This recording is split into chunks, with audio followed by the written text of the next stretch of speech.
Good afternoon. Welcome to another segment of the Jermaine Brown Sports Talk Show. Today is Tuesday, July the 8th, 2014. I want to talk about the impending decision by LeBron James. Where do I think he's going to go? Why do I think he's going to choose one team or the other? And what does this all mean? Okay. I'm going to come out and say, he's scheduled to meet with Pat Riley tomorrow. I'm going to go on record. I'm sticking my neck out. And I'm going to agree with the people in Cleveland. LeBron James is going back home to Cleveland. And I'm going to explain to you why. It makes perfect sense when you think about it. LeBron James gave you clues throughout this season. He was rather a little bit unhappy with the roster, particularly Dwayne Wade missing a lot of games because of injuries. And not so much missing games because of injuries, but basically the way they coddled Wade put a lot of pressure on LeBron. LeBron basically carried the entire team. And he made some cryptic comments that told you he wasn't too happy. Like when he said earlier this past season, it feels like I'm back in Cleveland again. That was a sign this wasn't going to end well. And I think had the finals not took place the way it did, or took shape the way it did, let's say they would have lost close or they would have won, I think he would have came back to the Heat. But the fact that they got drubbed by the Spurs, LeBron never got beat down like that before. The fact that he got drubbed by the Spurs, he looked at his roster and said, we're nowhere near being competitive. And a lot of people are going to say, but wait a minute, Jermaine. They went to 4 straight finals. You know what this tells me? Because first of all, I never really thought the Heat was ever really the best team out there. Yes, they won 2 titles, but I never really felt they were the best team out there. Here's what it tells me, the fact that they went to 4 straight finals. If they did this in the 90s, I would have said that's impressive. If they would have done it in the 80s, I would have said that's impressive. Hell, if they had done it in the early 2000s, I would have said that's impressive. The fact that they're doing it now is not impressive, and here's why. There is no secret the East is very weak. So what this tells me is you're just the best of all the weak teams. That's all it just tells me. Somebody has to come out the East. Someone has to represent the East. You're just the best out of all the bad teams in the East. That's all that just tells me. And that's all it tells LeBron at the end of the day. And I think that's why at the end of the day, he's going to Cleveland. Just, folks, let's take a look at the 2 rosters. Look at Cleveland's roster. Look at Miami's roster. Now, if I tell you take LeBron off either roster, whose roster would you go to war with? Whose roster would you depend on for the next, say, 3 to 5 years? Whose roster actually is the better roster? Forget what the national media said. The national media is on Pat Riley's, they kiss his rings. And, you know, they really almost make me want to puke. Like, if he can do no wrong. It's like, I mean, are you really serious? That roster is old. It got old, folks. I mean, seriously. You look at the Cavs roster, it's young, it's athletic. They got a good team. All they just need to do is now put it together. They can actually compete. There's a reason why Vegas, folks, had the Cleveland Cavaliers at the end of this past season. MGM had them like at 40-1 odds of winning the NBA championship.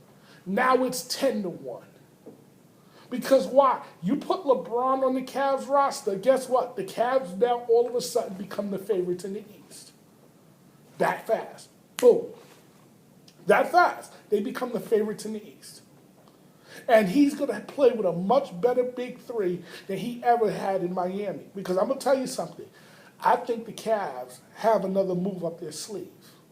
I think the Cavs is going to secure Kevin Love. They're going to probably have to give up Andrew Wiggins to make it happen. They're going to give up number 1 pick, maybe 2 number 1 picks.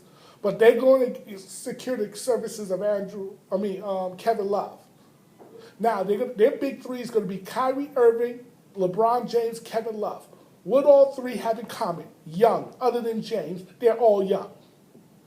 Both of them are young. Matter of fact, that roster is young. They're very talented. All they need is the right coach putting it all together. I don't know about this David Block guy, the coach. I don't know about him, but from what I hear, he's supposed to be one of the best coaches out there that was in Europe. You know, he believes in passing the ball movement and stuff. So that the Cavaliers may look a lot like the San Antonio Spurs, from my understanding of this guy.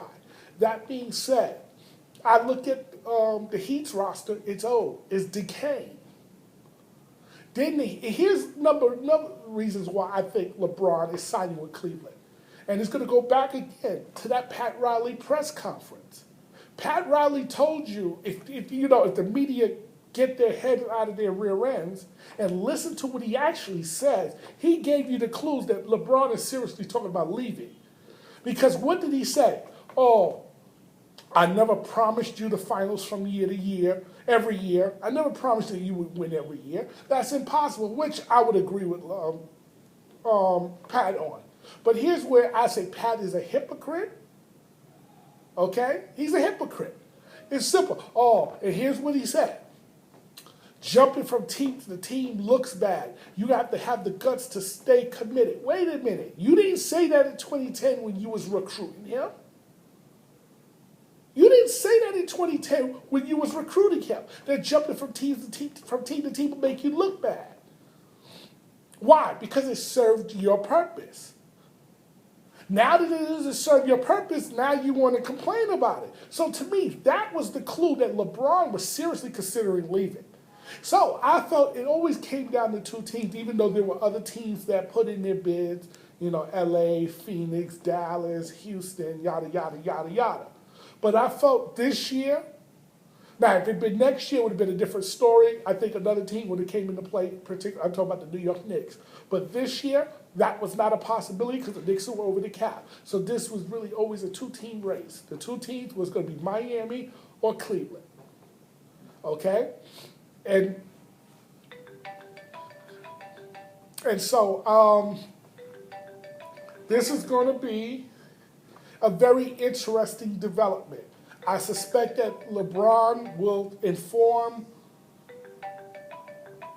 Pat Riley tomorrow that he's leaving for Cleveland. And the fact that now it's being reported that Dan Gilbert revised his letter, basically kissing LeBron's ring, so to speak. And I guess he announced that LeBron's coming back home, which I don't think was cool. You don't do that. To me, you should have waited. Let LeBron make the announcement. But who do you think Dan Gilbert got that information from? He didn't get it from Rich Paul, LeBron's agent. He didn't get it from other LeBron friends. Okay? He got it, I believe, from the horse's mouth. He got it from LeBron James. He would not have went out there and did all that if he wasn't certain that he was going to get him. If LeBron didn't give him that information. So these are things that's leading me to believe he's going to Cleveland. I want to thank you for watching another segment of the Jermaine Brown Sports Talk Show. I'll have an update tomorrow should the announcement take place.